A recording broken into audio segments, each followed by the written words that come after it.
Hello students, welcome in Pawan Math classes.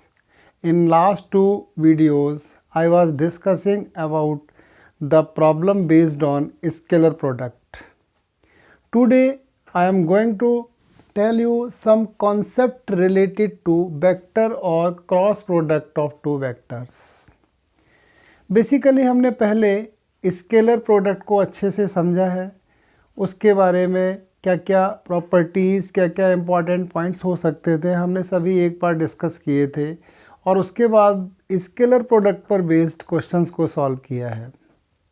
आज हम vector product की कॉन्सेप्ट समझने जा रहे हैं। वेक्टर प्रोडक्ट का सेकंड नेम क्रॉस प्रोडक्ट भी है।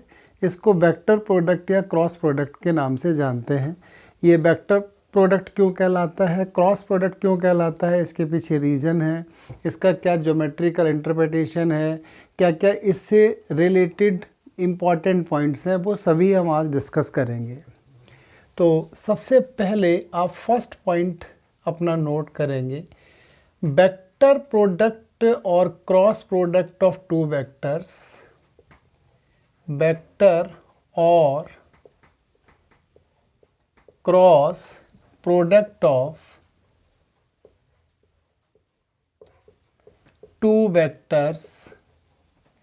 two vectors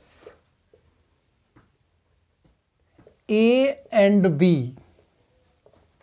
is represented by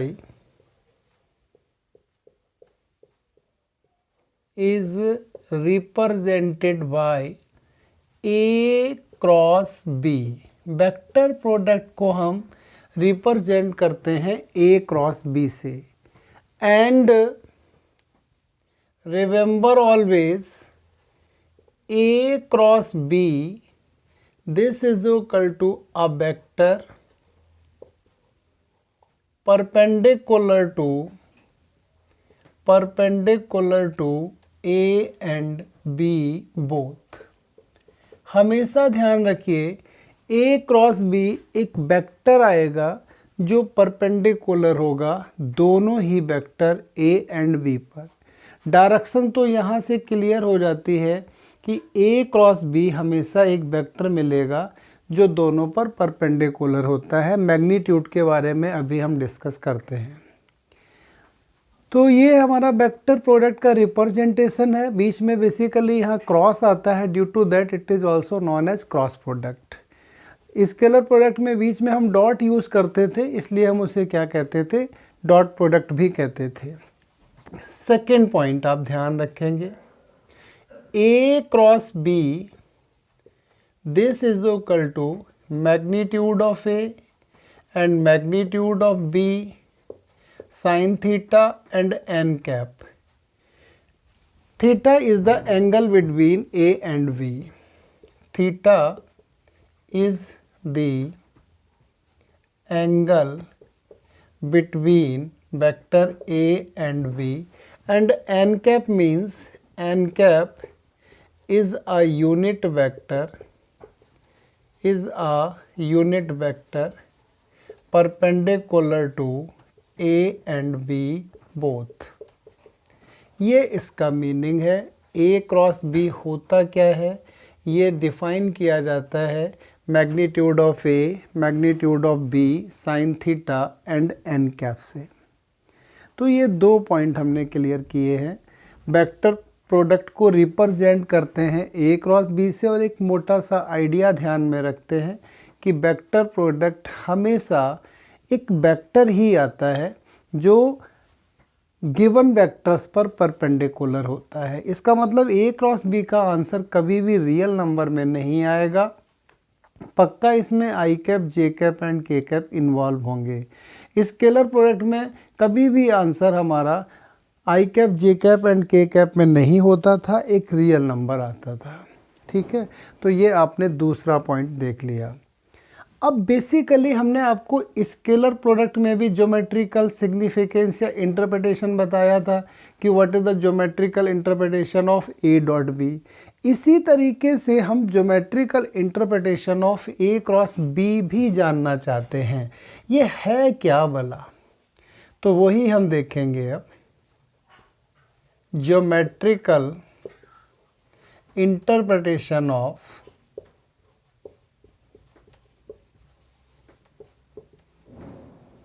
A cross B.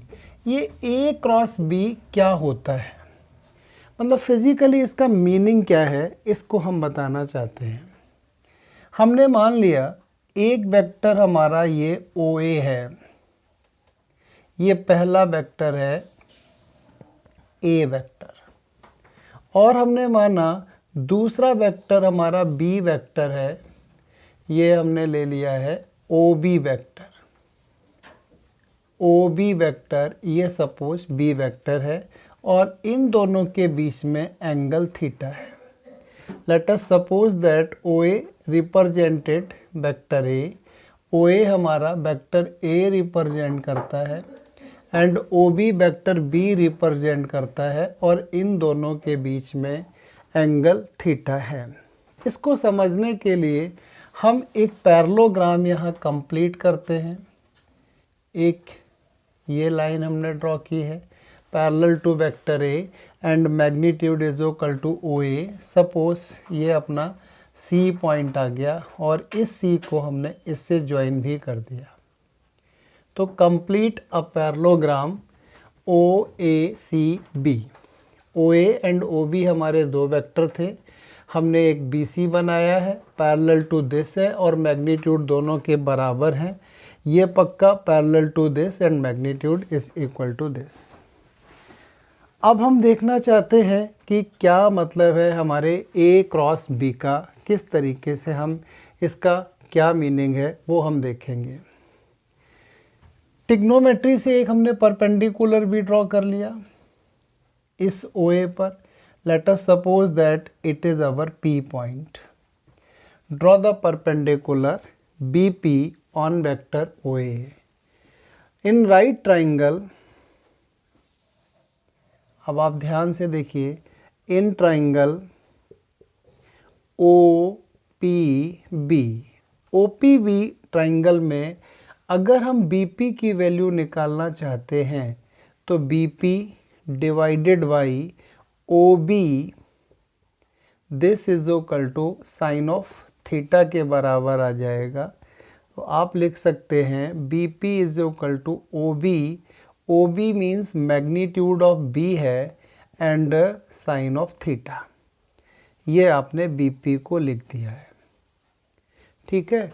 तो जहाँ भी हमें बी पी की नीड पड़ेगी हम वहाँ पर mod of B sine theta लिख सकते हैं, या जहाँ भी हमारे पास mod of B sine theta है उसको हम बी पी लिख सकते हैं। अभी हमने पढ़ा है जो इन्होंने डिफाइन किया है A cross B, this is equal to magnitude of A, magnitude of B and sine theta and N cap. क्या आप इसे मैग्नीट्यूड ऑफ ए एंड इसकी जगह पर आप क्या लिख सकते हैं, बी पी लिख सकते हैं ना, और आगे आपका एन कैप है उसको एन कैप रहने दीजिए। This is equal to magnitude of A का मतलब ओ ए है, तो आपने इसे लिख दिया ओ ए इंटू में बी पी एंड साथ में आपका एन कैप है, करेक्ट। एन कैप अगर आप दिखाना चाहते हैं तो एक ऐसा वेक्टर ये बना दीजिए जो दोनों पर ही परपेंडिकुलर हो, मतलब इसके साथ भी 90 डिग्री एंगल हो और इसके साथ भी हो। तो ये 2D में तो पॉसिबल नहीं है, 3D में ही आप बता सकते हैं। ये भी 90 डिग्री है और ये भी 90 डिग्री है। ये सपोज हमने मान लिया अपना एन कैप है। अब यहाँ से आप क्या कर सकते हैं, थोड़ा सा स्पेस की हमें नीड है तो हम अपना थोड़ा स्पेस बना लेते हैं, उसके बाद आपको समझाते हैं। आपको क्लियर हो जाएगा कि इसका ये बेसिकली ए क्रॉस बी का ज्योमेट्रिकल सिग्निफिकेंस क्या है। जैसे आपने देखा था स्केलर में प्रोजेक्शन से रिलेटेड मैंने बताया था, पूरा ही आप देख सकते हैं हमारे वीडियो में कि क्या इसका मीनिंग था। ऐसे ही हम क्रॉस का भी मीनिंग जानना चाहते हैं। बेसिकली हम जो भी करते हैं अगर उसका हमें एक्चुअल मीनिंग ही नहीं पता है तो फ़ायदा क्या है उसका। अब यहाँ से आप लिख सकते हैं A cross B this is equal to O A into O B, O A into B P. O A क्या है बेस एंड बी पी क्या है परपेंडिकुलर। तो बेस इंटू परपेंडिकुलर आपको पता है एरिया ऑफ पैरेललोग्राम है, ये क्या है area of parallelogram O A C B and N cap. इसका मतलब ए क्रॉस बी क्या हो चुका है, it is a vector area of, आप इसको लिख सकते हैं vector area of parallelogram O A C B. A cross B का मीनिंग होता है basically vector area of parallelogram O A C B. तो अब हम आपको डिफाइन कर देते हैं ए क्रॉस बी क्या है। These implies that A cross B is a vector is a magnitude of A cross B, not A cross B। पूरा ही डिफाइन करते हैं सही से, हम लिखेंगे these implies that A cross B is a vector whose magnitude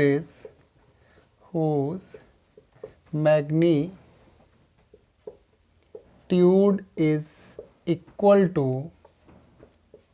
area of parallelogram, area of a parallelogram whose adjacent sides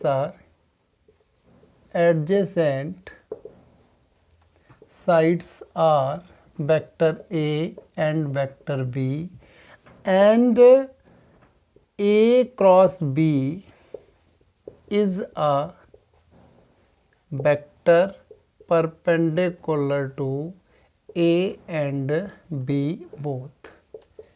ये है हमारे A क्रॉस B वेक्टर का geometrical significance. A cross B एक वेक्टर है जिसका magnitude area of parallelogram के बराबर है, जिसकी adjacent sides vector A and vector B से रिप्रेजेंट होती हैं, और ये हमेशा एक वेक्टर आता है जो दोनों पर परपेंडिकुलर होता है। तो ये है ज्योमेट्रिकल इंटरप्रिटेशन। तो 3 पॉइंट आपके फाइनल हो चुके हैं। अब इसमें 5-7 पॉइंट और बनते हैं, उनको भी हम डिस्कस करना चाहेंगे कि वो 5-7 पॉइंट्स क्या हैं। एक बार हम अगर अच्छे से किसी भी टॉपिक की कॉन्सेप्ट समझ लेते हैं तो किसी भी कैटेगरी का प्रॉब्लम एग्ज़ाम में आ जाए उसको अटेम्प्ट करने में हमें कभी भी कोई भी कन्फ्यूज़न नहीं होता है। बट कॉन्सेप्ट तो हमारी क्लियर होनी चाहिए। अगर कहीं कॉन्सेप्चुअली हम पुअर रह जाते हैं तो फिर बार बार पीछे से रेफ़र करते हैं, यहाँ भागते हैं वहाँ भागते हैं, उससे कोई फ़ायदा नहीं है। इसलिए कभी भी किसी भी टॉपिक को करो तो उसको बहुत अच्छे से डेप्थ में जाकर के समझने की कोशिश करो कि ये बेसिकली क्या है और हम इसको क्यों पढ़ रहे हैं, इसका क्या इम्पोर्टेंस है साइंस में या हमारे डेली लाइफ में, हम इसको कहाँ अप्लाई कर सकते हैं, इससे मैथ्स के कौन कौन से टॉपिक अच्छे से डिफ़ाइन हो सकते हैं, इसका किस किस के साथ रिलेशन है, ये चीज़ें हमें पता होनी चाहिए। अब आते हैं 4th पॉइंट पर। नंबर 4, अगर कभी कहता है एंगल बिटवीन 2 वेक्टर्स निकालो, तो आपको डॉट के हेल्प से तो पता है, वेक्टर की हेल्प से भी बताएंगे हम। ए क्रॉस बी आपने देखा है, mod of A, mod of B and sine theta and N cap. अब यहाँ से कुछ बच्चे क्या कर देते हैं, A cross B divided by mod of A, mod of B and N cap लिख देते हैं साइन थीटा के बराबर। किसी भी वेक्टर से कभी भी डिवीज़न डिफाइन नहीं होता है, तो जब तक ये एन कैप नहीं हटेगा तब तक तो हम कुछ कर ही नहीं सकते। तो हमें इनका मैग्नीट्यूड निकालना पड़ेगा। ये रहा, इसका क्या फ़र्क पड़ना है, यही रहेगा, इसका भी ये रहेगा। साइन थीटा एक्यूट एंगल लेंगे तो पॉजिटिव हो जाएगा, बट इसका मैग्नीट्यूड 1 हो जाएगा। अगर हम इस पूरे पर मैग्नीट्यूड डाल देते हैं तो ये तो वैसे ही पॉजिटिव है, ये पॉजिटिव है, थीटा एक्यूट एंगल है तो हम पॉजिटिव लेंगे। एंगल हमेशा जब भी निकालते हैं हम थीटा ही एक्यूट ही देते हैं। बाद में वो ऑब्ट्यूज हो सकता है, क्योंकि 2 वेक्टर्स के बीच में अगर आप एक वेक्टर ये जा रहा है और एक वेक्टर ये जा रहा है तो एंगल बेसिकली हम ये देते हैं। लेकिन अगर हम देखना चाहें, इसको प्रोसीड करें, तो दूसरा एंगल भी आ सकता है, ये ऑब्ट्यूज हो जाएगा वहाँ पे जाके। हम एक्यूट से ही काम करते हैं। तो यहाँ से आप साइन थीटा की वैल्यू निकाल सकते हैं, magnitude of A cross B divided by magnitude of A and magnitude of B. जैसे कॉस थीटा के लिए आपको ध्यान होगा, आपने क्या निकाला था, उसमें सीधा सीधा ए डॉट बी निकाल दिया था, divided by magnitude of V and A. ये था कॉस थीटा। अगर डॉट प्रोडक्ट गिवन है तो ये लगा लो, क्रॉस गिवन है तो ये लगा लीजिए। Fifth point, if vector A parallel to vector B then remember always A cross B is equal to 0 vector. समझ में आ गया होगा। अगर ये पैरेलल है तो इनके बीच में एंगल कितना रखेंगे, 0 या 180। 0 और 180 साइन में दोनों ही क्या होते हैं, 0 के बराबर ही होते हैं। तो ए क्रॉस बी 0 आ जाएगा। नंबर इसी में लिख लेते हैं, नया नंबर लिखने की नीड नहीं है। A cross A this is equal to also 0 vector. भाई क्यों, ए और ए के बीच में तो पक्का एंगल 0 ही होगा। साइन 0 कितना हो जाएगा, 0 हो जाएगा। ये इस पर डिपेंड करता है ना। तो अगर कभी भी दो वेक्टर को पैरेलल प्रूफ कराता है तो हम ए क्रॉस बी यूज़ करते हैं, परपेंडिकुलर प्रूफ कराता है तो ए डॉट बी यूज़ करते हैं। ए डॉट बी के साथ 0 आ जाता है तो वो वेक्टर परपेंडिकुलर है, एंड ए क्रॉस बी 0 आ जाता है तो ये वेक्टर पैरेलल्स हैं। नंबर 6 पॉइंट आप ध्यान रखेंगे, if A cross B this is 0 then it is not compulsory that either vector A is 0 और vector B is 0। ब्रैकेट में आप लिख लीजिए may be vector A parallel to vector B। अगर दो वेक्टर का क्रॉस 0 है तो ये कंपलसरी नहीं है कि उनमें से एक 0 होगा ही होगा। हो सकता है कि वो पैरेलल हो इसलिए 0 हो जाए। अलजेब्रा एंड वेक्टर अलजेब्रा में बड़ा फ़र्क है। अलजेब्रा में तो एक बड़ी सिंपल सी कॉन्सेप्ट थी, अगर ए और बी इन दोनों का प्रोडक्ट आपका 0 के बराबर आता था तो 100% एटलीस्ट 1 मस्ट बी 0। इन दोनों में से एक 0 होना ही होना है। लेकिन ए क्रॉस बी के साथ ऐसा नहीं है। अगर वेक्टर पैरेलल हैं उस सिचुएशन में भी ए क्रॉस बी 0 हो सकता है। तो ये 6 पॉइंट आपको क्लियर करा दिए हमने। बस ज़्यादा से ज़्यादा इतने ही पॉइंट और हमें देखने हैं, तो फिर हम क्रॉस प्रोडक्ट के प्रॉब्लम अटेम्प्ट करने में कैपेबल हो जाएंगे। और अगर आप 15-20 क्वेश्चन हमारे साथ कर लेंगे, बाद में 2 वीडियो दे देंगे क्रॉस प्रोडक्ट पर, तो फिर हम समझेंगे कि वेक्टर चैप्टर के प्रॉब्लम्स आप अटेम्प्ट कर सकते हैं। अभी हम 1 मार्क्स के प्रॉब्लम बस कॉन्सेप्ट समझाते जा रहे हैं, नहीं करा रहे हैं। 1 मार्क्स के प्रॉब्लम में हम सोचते हैं कि एक साथ 2-3 चैप्टर्स इन्वॉल्व कर करके या कंप्लीट यूनिट के हिसाब से आपको कराएंगे लास्ट में। आपको पता है कि आपके एग्ज़ाम में 20 मार्क्स के प्रॉब्लम आएंगे 1-1 वाले, तो उनके लिए भी हम वर्क करेंगे। कॉन्सेप्ट तो भी क्लियर होती जाती है, प्रॉब्लम की प्रैक्टिस हम लेटर ऑन एग्ज़ाम के समय आपको कराएंगे। अब 7th पॉइंट क्या है, vector product does not follow the commutative rule. Dot करता था बट वेक्टर नहीं करता है, ध्यान रखना है। यहाँ पर आप ध्यान रखेंगे A cross B this is equal to minus B cross A. Basically यहाँ हम ए क्रॉस बी का आपको डायरेक्शन निकालना नहीं सिखा रहे हैं, राइट हैंड रूल लगा के बता सकते थे। कॉमर्स के बच्चे अननेसेसरी कंफ्यूज हो जाएंगे। बस ये ध्यान रखो ए क्रॉस बी में अगर अपवर्ड वेक्टर आ रहा है तो बी क्रॉस ए में डाउनवर्ड वेक्टर आ जाएगा हमारा। तो A cross B is equal to minus का बी क्रॉस ए होता है। नंबर 8, क्रॉस की तरह डॉट की तरह क्रॉस भी हमारा क्या है, डिस्ट्रीब्यूटिव रूल फॉलो करता है।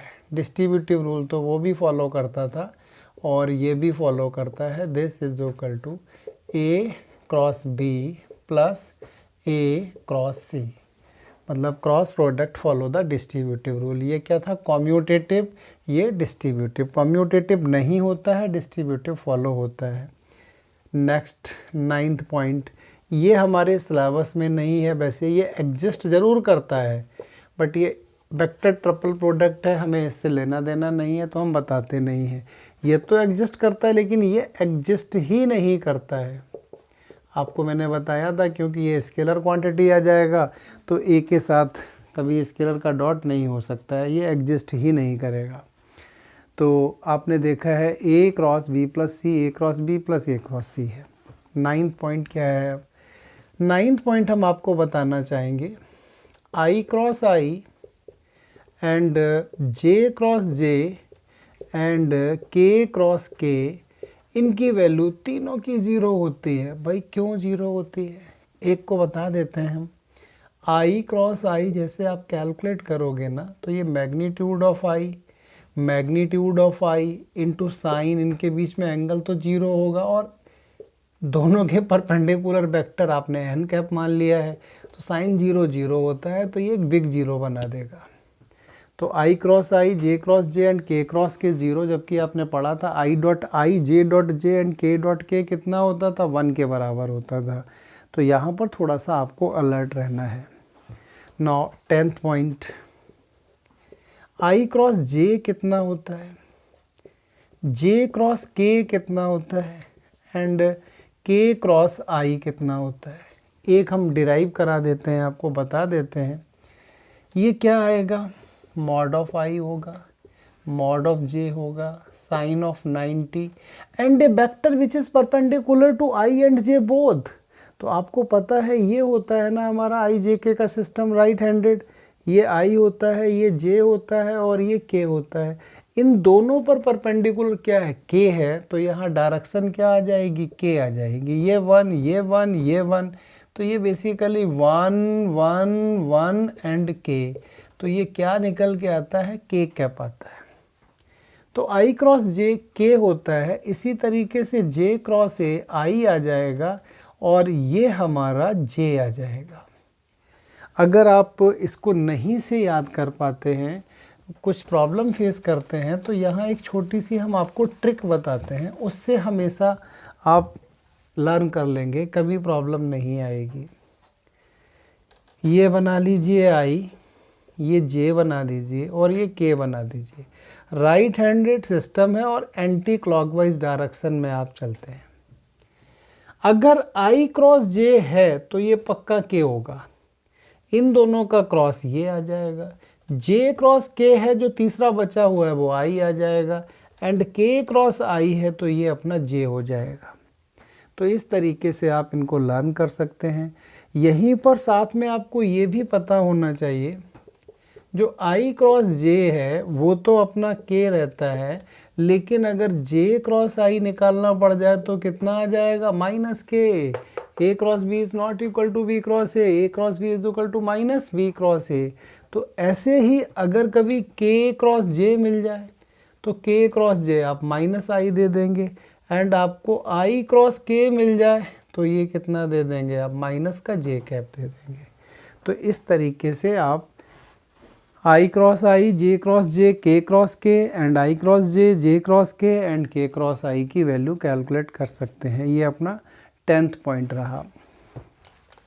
अब अगर हमारे कंपोनेंट्स गिवन हैं, मतलब वेक्टर के कंपोनेंट गिवन है, कोई वेक्टर आपका कह सकते हैं आप कंपोनेंट फॉर्म में है, तो उस सिचुएशन में आप ए क्रॉस बी कैसे कैलकुलेट करते हैं? डॉट में आपको पता था, अगर वेक्टर ए की वैल्यू हमने a1 I cap plus b1 J cap plus c1 K cap रखी थी, वेक्टर बी की वैल्यू v1 आई कैप वो a2 I cap plus b2 J cap plus c2 K cap थी।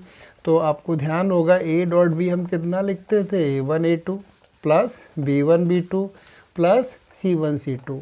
इसी तरीके से क्रॉस के मामले में भी आपको अलर्ट रहना पड़ेगा, सीखना होगा क्या होता है।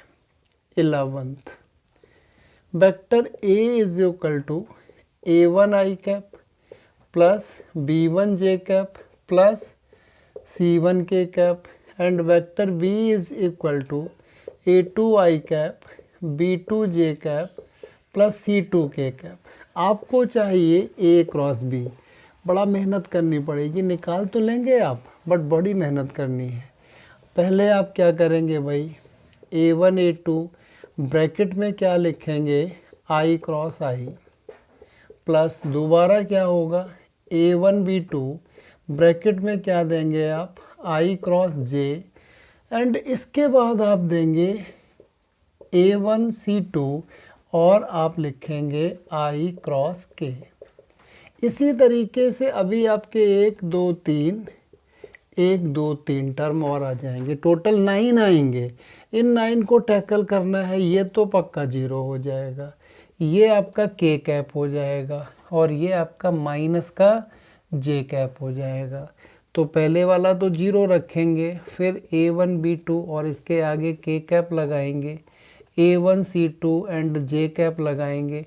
फिर आपको 2 टर्म इससे मिलेंगे, एक तो 0 आएगा और 2 टर्म और मिलेंगे। बहुत ज़्यादा माथापच्ची है, परेशान हो जाएंगे आप। तो इसके लिए एक सिंपल सी ट्रिक है, अगर इसी को हम सिंप्लीफाइड कर दें तो ये हमेशा एक डिटर्मिनेंट आ जाती है। तो आपको हमेशा याद रखना है A क्रॉस B, पहले I J K, उसके बाद A क्रॉस B है तो A के कंपोनेंट्स पहले लगाएंगे, A1 B1 C1 and A2 B2 C2। ये हमेशा यूज़ कर लीजिए, इसकी कोई ज़रूरत नहीं है, इसमें बहुत टाइम ख़राब होगा, आप परेशान हो जाएंगे। तो A cross B I J K A1 B1 C1 A2 B2 C2। जैसे आपने यहाँ इसके लिए भी डायरेक्ट ही लर्न कर लिया था ना, आपको ध्यान होगा अभी A dot B A1 A2 plus B1 B2 and C1 C2 direct turn किया था आपने, पूरा सिंप्लीफाई नहीं किया था ना।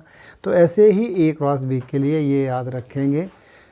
आप देख रहे हैं A dot B scalar quantity है, बट इसमें पक्का I J के इन्वॉल्व होंगे तो एक वेक्टर क्वांटिटी निकल के आएगा। अब इस पर एक छोटा सा प्रॉब्लम भी देख ही लेते हैं कि क्योंकि बच्चे के मन में ये ना रहे कि हम A क्रॉस B कैसे निकालेंगे। एक A क्रॉस B निकाल देते हैं छोटा सा। वैसे तो आज हमने क्वेश्चन नहीं करने का पहले ही माइंड मेकअप कर रखा है कि केवल हम आपको कॉन्सेप्ट ही समझाएंगे, क्वेश्चन तो नेक्स्ट वीडियो में ही अटेम्प्ट करेंगे। देखो सपोज ये 2 वेक्टर्स आपको दे देता है, इसने आपको दे दिया है vector A is equal to I plus 2J minus K and vector B suppose इसने दे दिया है I minus J plus 2K और आपसे कहता है A क्रॉस B निकालो। आप बिल्कुल भी टाइम नहीं लगाएंगे, I लिखेंगे, J लिखेंगे, K लिखेंगे, 1 2 माइनस 1 1 माइनस 1 2 सॉल्व कर डालिए। तो ये I कितना होगा, 4 में से 1 3, सीधा लिखता हूँ भाई, डिटर्मिनेंट तो बच्चे को आती है। ये हो गया 2 और 1 3 और लास्ट वाला K कैप और यहाँ हो जाएगा -1 एंड -2 -3। तो ये आपका आएगा 3I माइनस का 3J एंड माइनस का 3K। ये होता है A क्रॉस B। जैसे आपको ध्यान होगा, नहीं हम थोड़ा रिपीट कर देते हैं। A डॉट B अगर निकालना होता तो 1 इंटू 1 1 आता, 2 2 माइनस का 2 होता एंड अगेन माइनस का 2 था, तो ये -3 के बराबर था। तो इस तरीके से आप A dot B and A cross B दोनों ही कैलकुलेट कर सकते हैं। करेक्ट। तो ये आई थिंक अपना पॉइंट नंबर 10th या 11th जो भी हो, हम चलो 10th मान लेते हैं। 10th कंप्लीट हो गया। अब 11th पर आते हैं। तो इसके बेसिकली 3 टाइप के एप्लीकेशन प्रॉब्लम्स आते हैं क्रॉस प्रोडक्ट पर। डॉट प्रोडक्ट पर केवल एक ही मान लो प्रॉब्लम था हमारा, एप्लीकेशन बेस्ड प्रोजेक्शन वाला था केवल, बट यहाँ पर 3 टाइप के वो प्रॉब्लम पूछता है एप्लीकेशन बेस्ड। ये तीनों ही हमें बहुत अच्छे से आने चाहिए। तो 11th में हम नंबर तो 11 देते हैं, लेकिन इसके 3 पार्ट हम आपको बताएंगे। इसमें 3 टाइप के क्वेश्चंस आपको फेस करने पड़ेंगे। तो 11th में पहला पार्ट क्या है, सबसे पहले ये पूछता है find a unit vector, find a unit vector perpendicular to A and B both. A and B both पर परपेंडिकुलर यूनिट वेक्टर, हमेशा ये लिखाना plus minus A cross B divided by mod of A cross B. A cross B basically एक vector आता है जो दोनों पर परपेंडिकुलर होता है, हमें यूनिट वेक्टर चाहिए तो हमने क्या किया, इसके मैग्नीट्यूड से डिवाइड कर दिया। प्लस माइनस क्यों लगाया, क्योंकि ये अपवर्ड पूछ रहा है या डाउनवर्ड पूछ रहा है, कुछ बताया तो है नहीं, इसलिए हमने प्लस माइनस सिंबल डाल दिया। यहीं पर छोटा सा क्वेश्चन ये हमें अगर तंग करना चाहेगा तो इस तरीके से पूछ सकता है, फाइंड अ वेक्टर having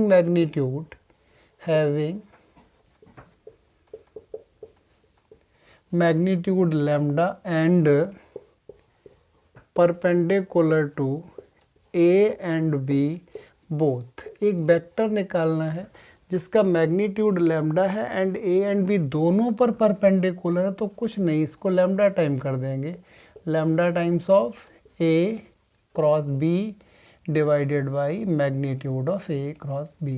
पहले तो बेसिकली यूनिट वेक्टर ही निकालेंगे, उसका लैम्डा टाइम कर देंगे। तो ये पहला एप्लीकेशन है।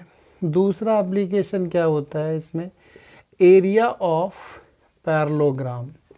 आपको पता है एरिया ऑफ पैरेललोग्राम्स, इसने 2-3 प्रॉब्लम आपके सामने रख दिए हैं। एरिया ऑफ पैरेललोग्राम से पैरेललोग्राम का तो एरिया चलेगा ही चलेगा, रोम्बस भी आ सकता है क्योंकि ये पैरेललोग्राम फैमिली में ही है, रेक्टेंगल भी आ सकता है एंड स्क्वायर भी आ सकता है। तो ये चारों टाइप के क्वाड्रिलेटरल के लिए, but not trapezium, parallelogram, rhombus, rectangle and square. ये तो हमने अभी आपको ज्योमेट्रिकल सिग्निफिकेंस में सिखाया ही है। मेरे हिसाब से तो आपको अभी भी याद होगा कि कैसे निकालेंगे हम। अगर ये साइड इसकी ए दे रखी है वेक्टर से और ये बी दे रखी है, तो एरिया ऑफ पैरेललोग्राम हमेशा कितना होता है, magnitude of A cross B. Area of parallelogram is A cross B. हमेशा 2 एडजेसेंट साइड लेंगे, उनके क्रॉस निकालेंगे और क्या कर देंगे, हम उसे मॉड ले लेंगे। एरिया तो हमारी स्केलर क्वांटिटी है ना, तो मॉड। वेक्टर एरिया तो पूछ ही नहीं, इसने वेक्टर एरिया पूछता तो क्या करते हम, ए क्रॉस बी मैग्नीट्यूड और फिर एक यूनिट वेक्टर निकालते हैं इस पे परपेंडिकुलर, वो नहीं पूछेगा।